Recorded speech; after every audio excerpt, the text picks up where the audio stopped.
How far is too far? And how much is too much? Well, the manga I'm going to be talking about today will make you ask those questions again and again and again and again, because most of it, in my opinion, is not very necessary. But I guess, whatever I say, keep this in mind that I've read basically all the chapters that are available, which is up to chapter 85 right now, and I did enjoy it. Besides the things that I'm going to talk about in this video, I did enjoy it. It's an interesting revenge story, I guess, but I did connect to the characters enough. That's good, and you could say I'm a fan of the series. Anyways, let's get this out of the way. There's a big trigger warning on this video. If you are triggered by sexual assault, rape, gore, suicidal talk about suicide, whatever, and child abuse, I won't show any pictures of any of those subjects in the video, but know that I will, talk about it because it does happen a lot in this manga, and it's just a very over-the-top manga, kind of for mostly shock value. Part 1. Holy fuck, they didn't need to make this manga this bad. This is one of the most brutal manga I've ever read, and not for the reason you think. I hate one thing more than anything else in stories I read, and that is unnecessary sexual violence. I hate it for many reasons, and it's the main reason I hate Sword Art Online, because of its seasonal sexual violence. Every season there's that one scene that's like, no one likes this scene, why is it here? But they keep doing it.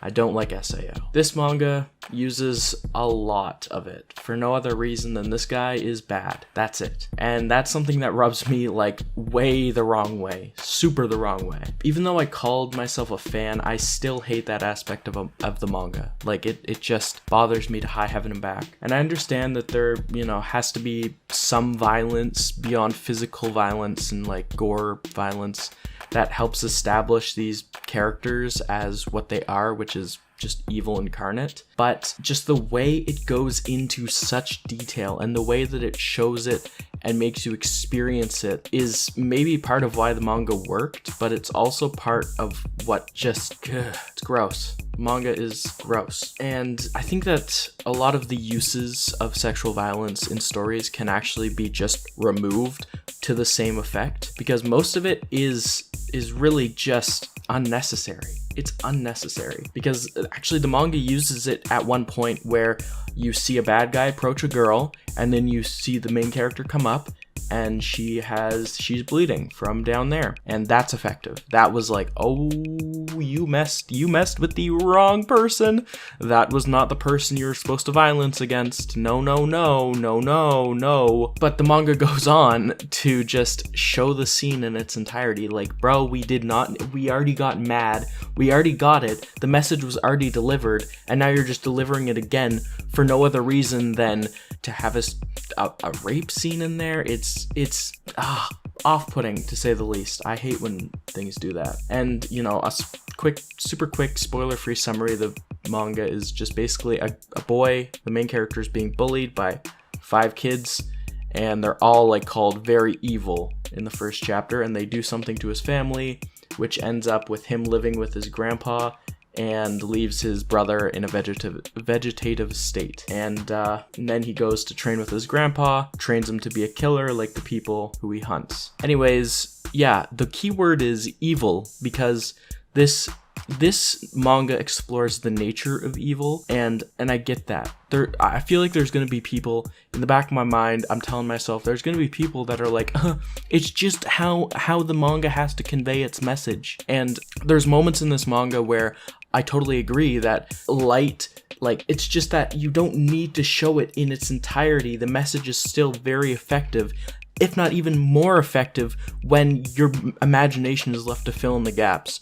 That scene, if you've read the manga, you know what I'm talking about. That scene when the main character comes across the girl that he knows and has a kind of a crush on, he sees her after she's been violated. It is, I think, the most mad I've ever been at this manga, at like a character in this manga, in a good way.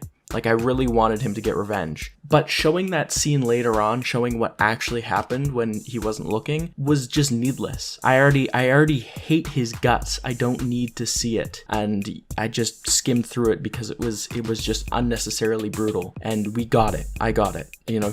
you didn't have to, but they did. That's the thing. That's why I don't like it. Early on in the manga I was reading, and the second guy he goes after is basically, his whole thing is sexual violence. Because everyone, like the guy before that had a thing, and you could see that everyone had a thing. One guy's was he was using just normal physical violence, to which the revenge was physical violence. This guy was sexual violence, the revenge was sexual violence back to him. And then it kind of just lost that. Everyone became generically evil in the way of, kill people, abuse women, hate, it's like everyone became just kind of generically evil. Like one of the guys, the judo master guy, he was evil in the way that he tortured people for no reason. His judo club members, you saw him brutally torturing them, and then he had his way with their women. What does that add? Beyond implying that, you can just say like, I haven't seen my girlfriend in a few days, like after she went to go see him.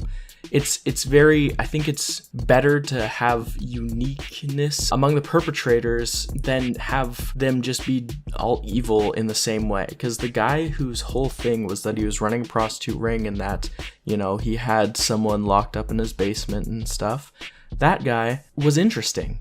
It wasn't nice that we had to see everything in full detail. It would have been nice to have some things left up to the imagination, and that would have actually helped the kind of impact of what happens at the end of his arc.